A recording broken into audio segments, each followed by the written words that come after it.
elections from the Amethi constituency. From impeachments to inaugurations, if it's a political story, we are on the scene.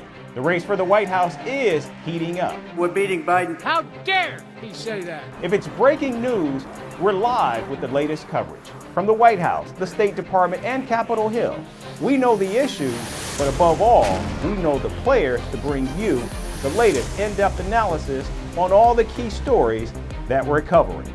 I'm Eric Ham. Join me from Washington here on Firstpost America.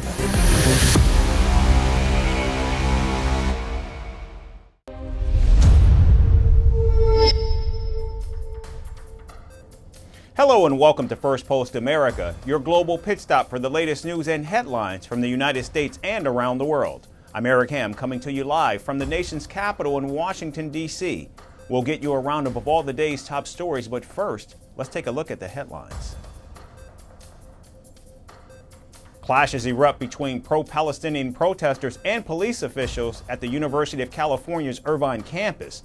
Authorities arrest students for storming a lecture hall.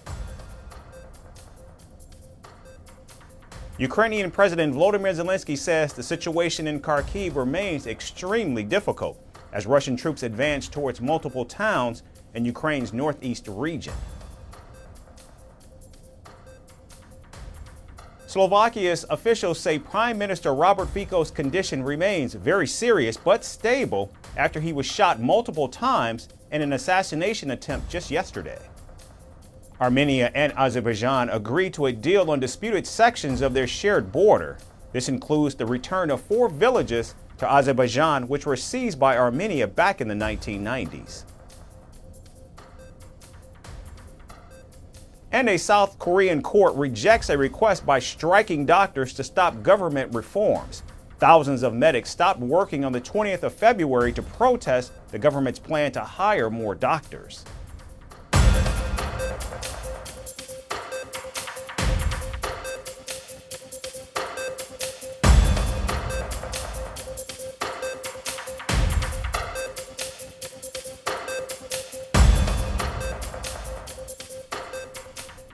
We begin with the latest news in the Middle East. The Israeli army suffered multiple casualties as fighting with Hamas escalated in Jabalia in North Gaza. Israel also suffered another blow after 5 of its soldiers were killed and another 7 wounded in friendly fire.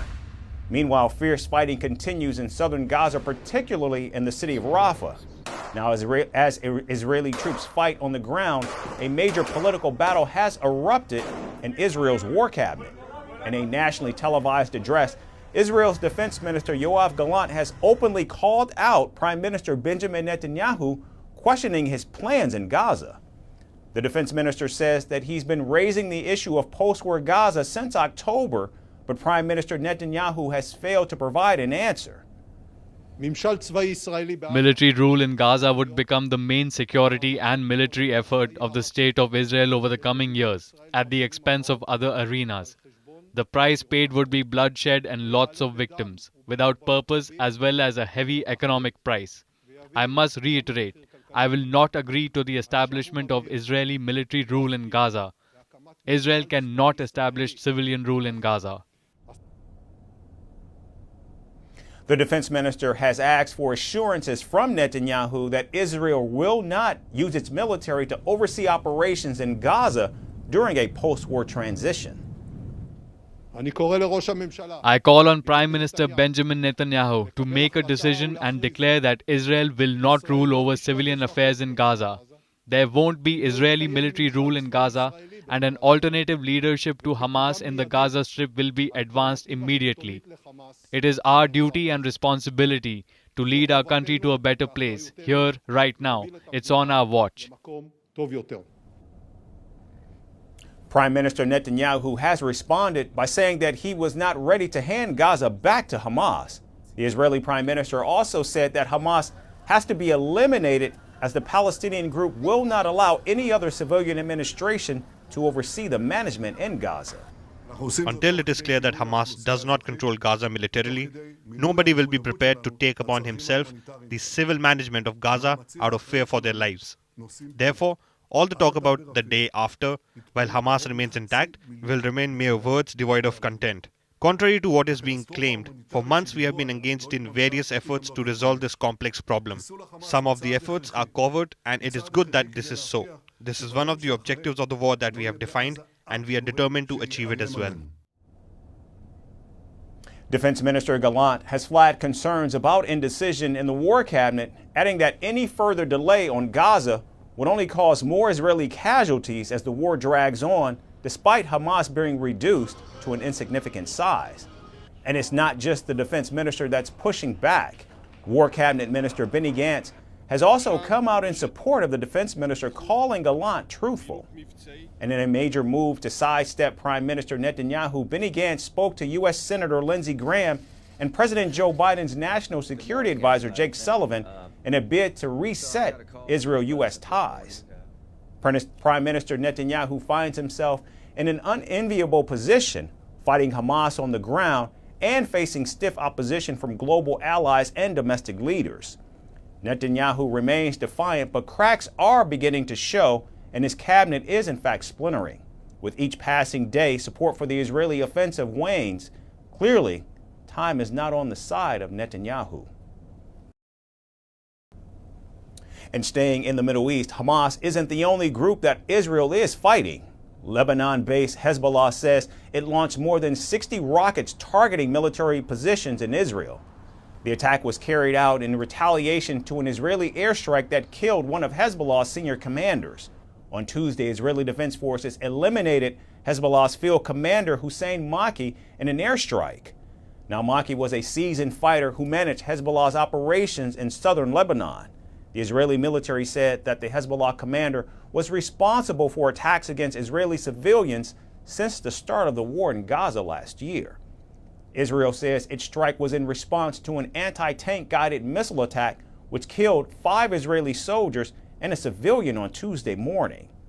Hezbollah says it retaliated by attacking Israel's Meron military base with rockets and artillery shells. This comes days after the group's leader warned Israel that the fighting would not stop until Israel halted its assault on Gaza. The number one real goal of the Lebanon front is to contribute to pressuring the enemy to stop the war in Gaza. This is why the link is still there between the two fronts. No one will be able to delink them. All of the internal pressure that happened here within Lebanon did not yield a result. All of the external pressures did not yield a result. All of the intimidation did not yield a result. All of the deadlines for a total war on Lebanon that the Zionists and some Lebanese were advertising did not bear fruit and will not bear fruit. Hezbollah's leaders have warned that residents of northern Israel would not be able to return home if Prime Minister Benjamin Netanyahu doesn't resolve the Gaza crisis. Already about 80,000 Israelis have been evacuated from the country's north since Hezbollah began firing rockets at the region. Israel has been engaged in a two-front war with Hezbollah and Hamas since October 7th, and the Iran-backed group says it will continue to fight in solidarity with its Palestine-based ally until a ceasefire is reached. Moving to China, Russian President Vladimir Putin arrived in Beijing today for a 2-day visit. Putin's visit comes at the invitation of Chinese President Xi Jinping and is the Russian leader's first foreign trip since his re-election in March. It's also Putin's second visit to Beijing in just over 6 months. Both Beijing and Moscow have touted their no-limits friendship, which has grown exponentially since Russia invaded Ukraine in February of 2022. In fact, Xi Jinping often refers to Putin as his old friend. Rolling out the red carpet, Xi Jinping greeted Putin as Moscow and Beijing celebrate 75 years of diplomatic relations. Both leaders aim to deepen cooperation in technology, outer space, nuclear energy, and trade.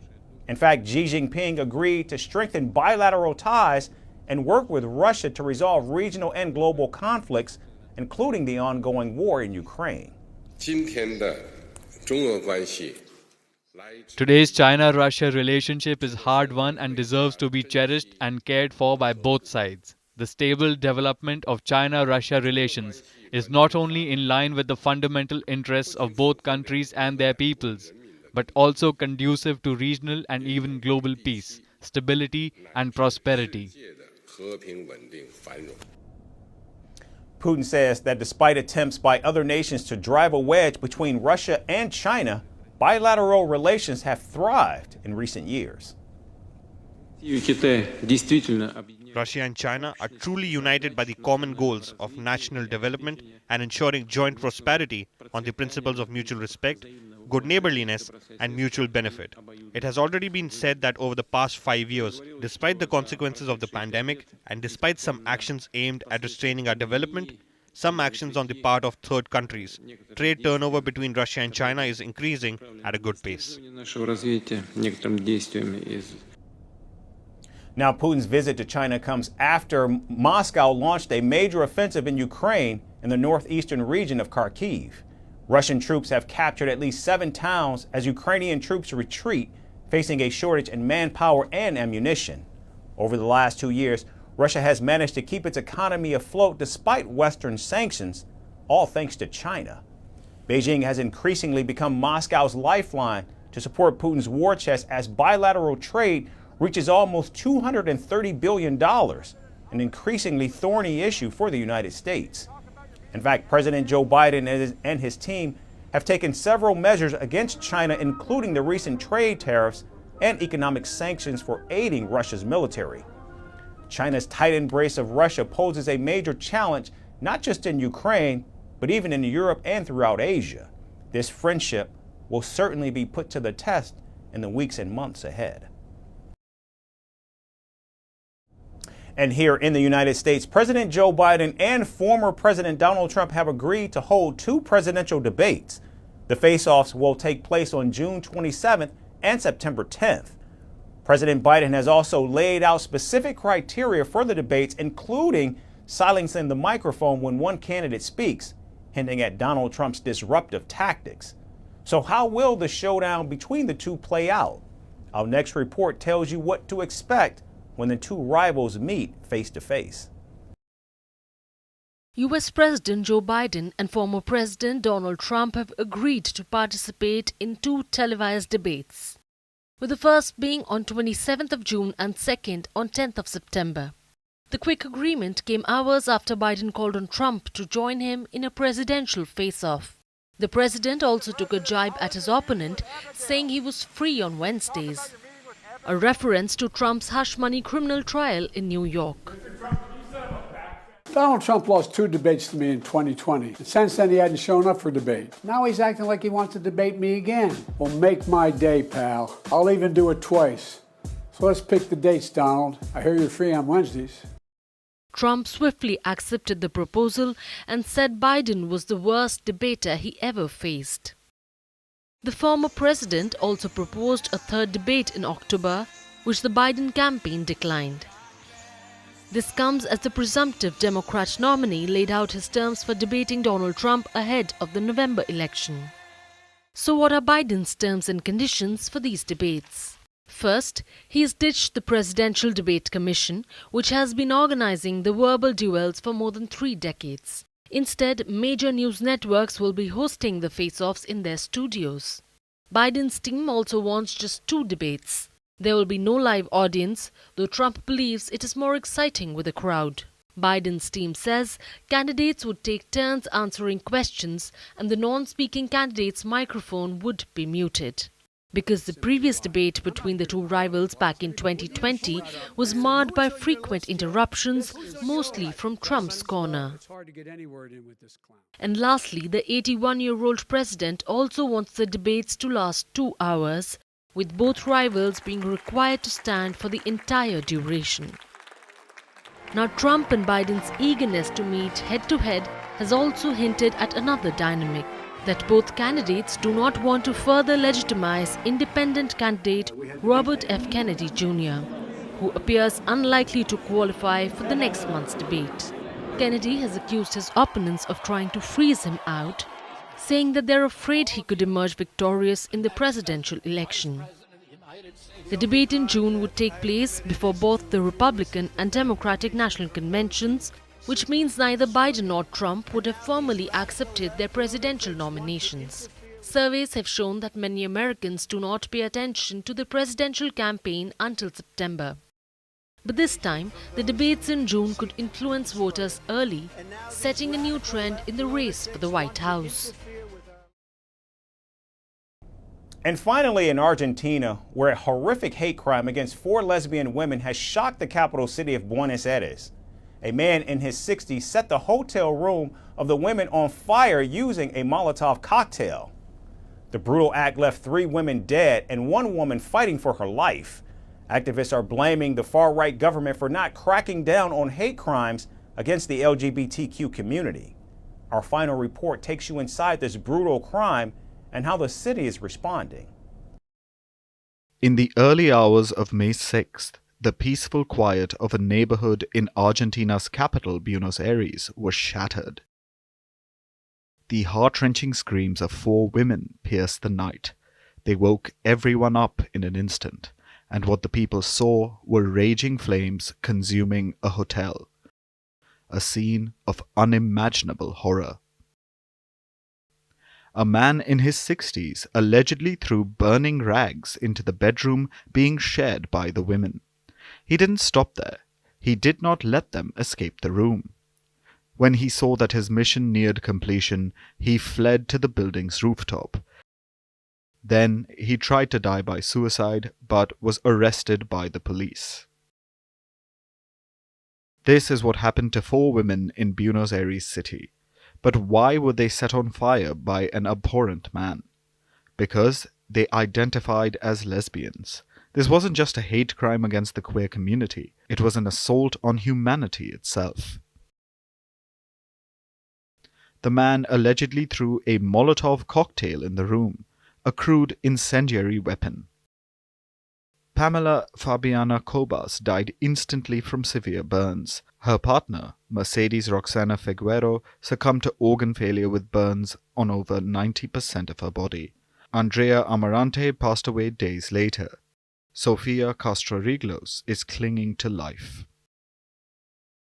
Reports reveal that this man regularly insulted, hit, and threatened the women. He was unable to accept their sexual identities.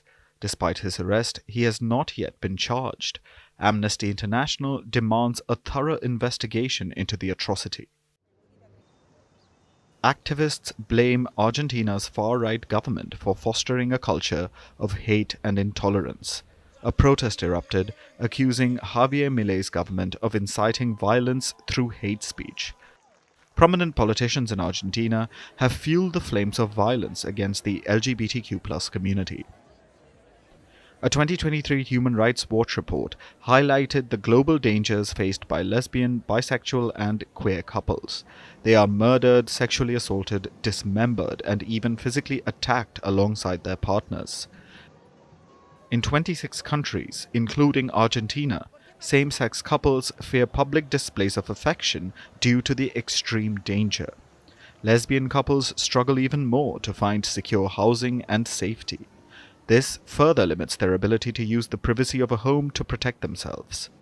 Argentina has witnessed one of the cruelest hate crimes in recent memory. This tragedy underscores the urgent need for change and justice. The LGBTQ+ community's fight is far from over. They continue to battle for identity, for safe spaces, for acceptance, and for peace. That's our show for today. We certainly thank you so much for tuning in. We hope to see you right back here again tomorrow. Thanks again for watching.